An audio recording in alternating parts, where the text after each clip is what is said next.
malungkot at tutulo ang luha niya kapag ikaw ay hindi niya makakausap o hindi kanya matatawagan. Hello mga guys, kumusta kayo? Panibagong araw, panibagong video na naman tayo. And sa araw na ito ay isa na namang video ang aking ituturo sa inyo na simpleng gabay o simpleng pamamaraan na makakatulong sa atin.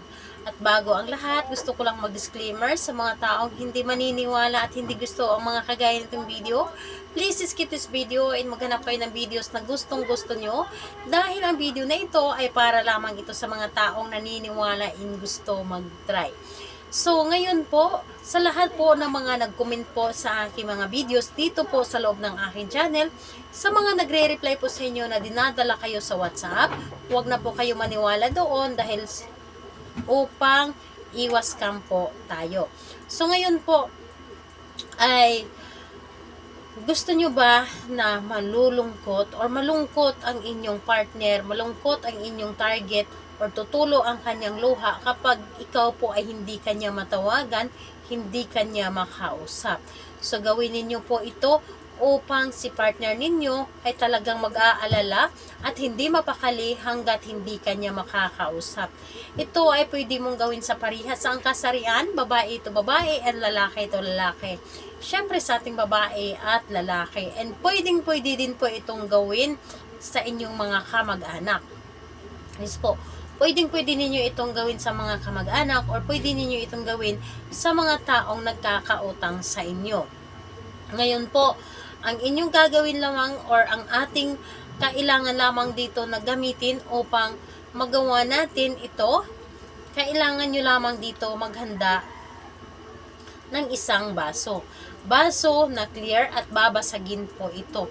Yun po ang ating kailangan. Baso na clear at babasagin po dapat. Ngayon po, kapag ready na itong baso na ating gagamitin, ang isunod po ninyong i-ready is ang inyong sarili. Kailangan po ninyo dito na mag-isa kayong gumawa at wala pong dapat na makaka-distract sa inyo. Wala pong dapat na nakakaalam na may ginawa kayo para sa inyong target, para sa inyong kamag-anak, sa inyong mga anak, sa mga taong nagkakautang sa inyo. Gawin po ninyo ito at kailangan na buo po ang inyong loob sa paggawa nito and may lubos kayo na paniniwala. Ngayon, kapag ready ka na ay pwede mo na itong simulan. Ganito lamang ang inyong gagawin. 11 times po.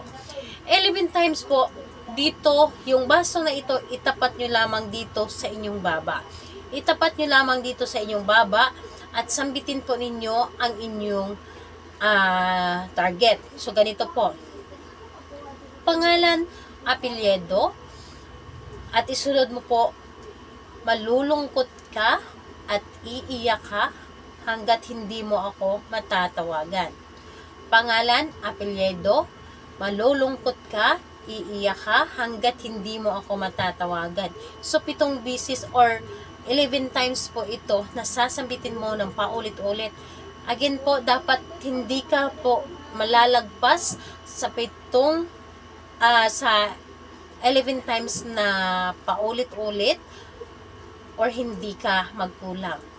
Dapat po sa pagkasambitin nyo, yung kamay ninyo ay nakakount po. Dapat ganito po. Pangalan, apelyido, luluha or malulungkot ka, iiyak hanggat hindi mo ako matatawagan. Pangalawa po, pangalan, apelyido, malulungkot ka at iiyak hanggat hindi mo ako matatawagan. Hanggang sa matapos ang 11 times na pagkasambit nito.